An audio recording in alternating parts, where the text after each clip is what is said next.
In April 2026, the global financial ecosystem faced a severe stress test.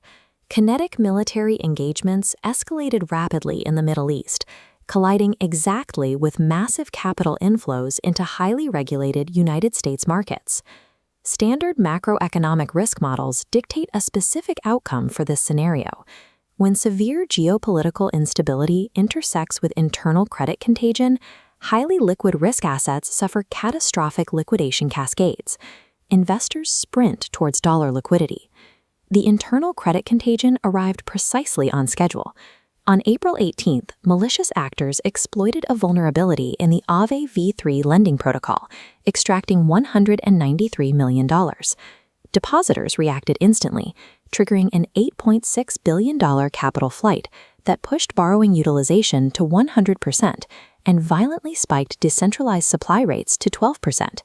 Yet the anticipated spot market collapse never materialized. Instead of plunging in sympathy with the decentralized finance panic, Bitcoin completely decoupled from the localized leverage cycle. It absorbed the shock and accelerated past the $81,000 threshold. The asset class has clearly detached from its historical reliance on crypto-native credit. The absolute decoupling in April confirms that Bitcoin pricing is now anchored entirely by deep, traditional macroeconomic liquidity pools. To understand the asset's structural resilience, we have to examine the specific geopolitical crisis that tested it. In late February, a joint U.S. and Israeli military campaign designated Operation Epic Fury severely degraded Iranian air defense systems and command structures. Facing overwhelming conventional military disadvantage, the Iranian regime executed an asymmetric retaliation. They militarized and selectively closed the Strait of Hormuz, a maritime artery that processes 20% of the world's daily crude oil consumption. During fragile ceasefire windows throughout April, the Islamic Revolutionary Guard Corps enforced a highly specific maritime tariff. Any commercial vessel navigating the strait was subjected to a toll of exactly $1 per barrel of oil. For a fully loaded, very large crude carrier, that calculates to a $2 million transit invoice. The critical detail is the required method of settlement. Iranian maritime authorities mandated that this multi-million-dollar toll be paid exclusively over the Bitcoin network. Ship captains, operating under the intense scrutiny of Western intelligence agencies, were given highly compressed windows, often measured in seconds, to execute these final peer-to-peer transfers before securing physical passage. A sovereign nation under severe economic sanctions successfully forced global shipping logistics to rely on a decentralized ledger. By embedding Bitcoin into the survival mechanisms of kinetic warfare, state actors inadvertently proved its utility as a censorship-resistant settlement weapon. While this geopolitical tension introduced massive supply shocks to global energy, Wall Street operations were quietly constructing an impenetrable price floor for digital assets. This table tracks April 2026 U.S. spot Bitcoin ETF flows. Regulated capital returned aggressively, absorbing $2 billion. BlackRock's iShares Bitcoin Trust captured 70% of the market share. Conversely, Grayscale's uncompetitive fees caused a $280 million structural capital bleed. Sophisticated quantitative funds and institutional actors actively execute pairs trades against this disparity. They systematically short or sell GBTC to harvest trapped capital gains and immediately rotate that extracted liquidity into low-fee alternatives like IBIT or Fidelity's Wise Origin Fund. This microstructural rotation creates a one-way valve for the underlying asset. By the end of April, 1.3 million Bitcoin had been permanently sequestered into heavily regulated institutional custody, aggressively stripping liquid float from open cryptocurrency exchanges. Exchange-traded funds only represent one vector of the current institutional liquidity vacuum. The structural supply shock is compounded by aggressive corporate treasuries, actively weaponizing their balance sheets. This corporate accumulation model shows Strategy deploying $4.1 billion for 56,000 Bitcoin across 4 tranches. Using digital credit arbitrage, issuing convertible debt to extract Bitcoin's yield, allowed their corporate treasury to exceed 818,000 Bitcoin.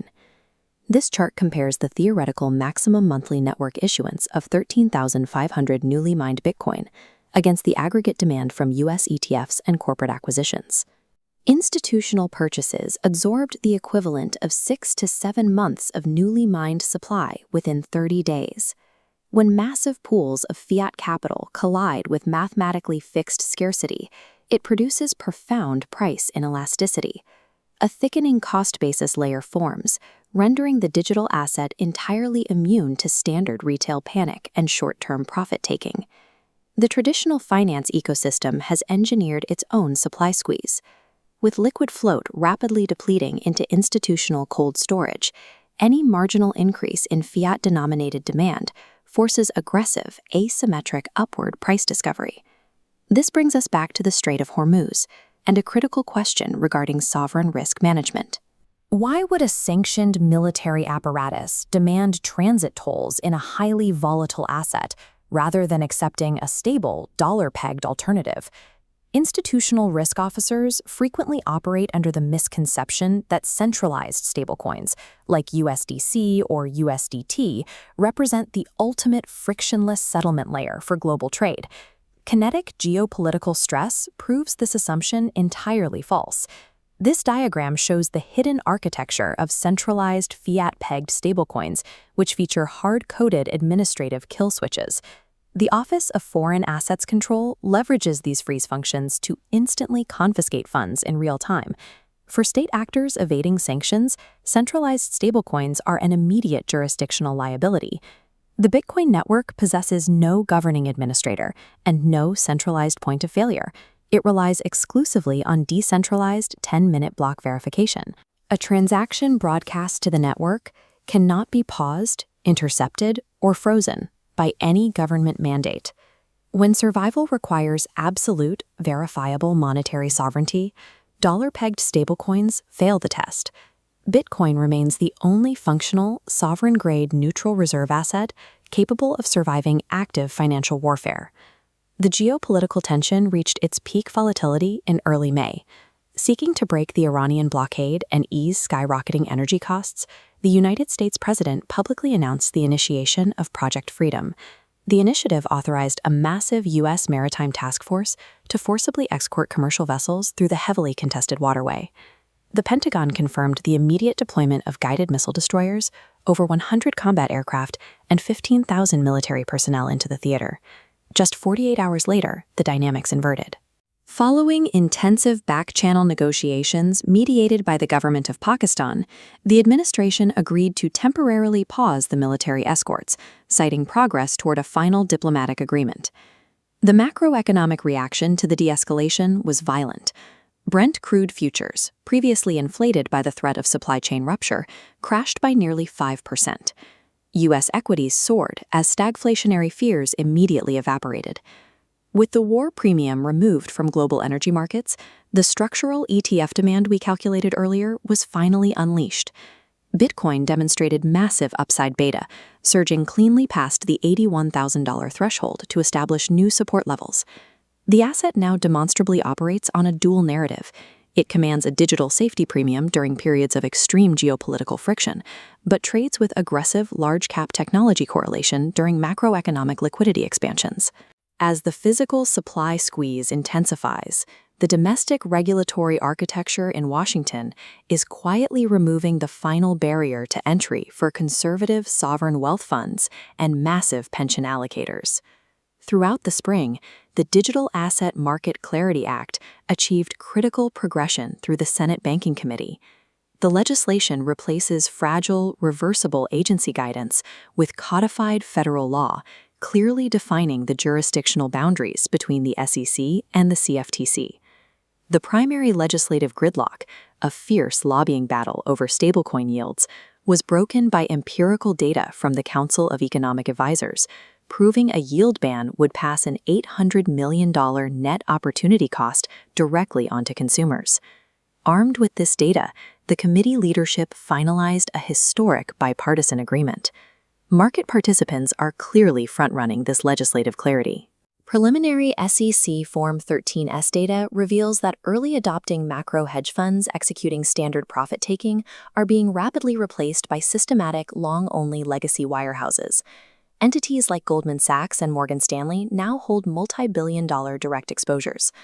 When clear federal legislation meets direct Tier 1 bank adoption, the entire risk profile shifts. The digital asset ecosystem formally integrates into the bedrock of standard conservative portfolio theory. For corporate treasurers, the structural reality is clear. The scarcity model is now fully operational. Institutional demand is absorbing the liquid float, and in an environment of sovereign debt saturation, fiat purchasing power risk is climbing. CFOs must immediately audit their cash equivalents. Maintaining an unhedged fiat position exposes the balance sheet to immense counterparty and inflation risks.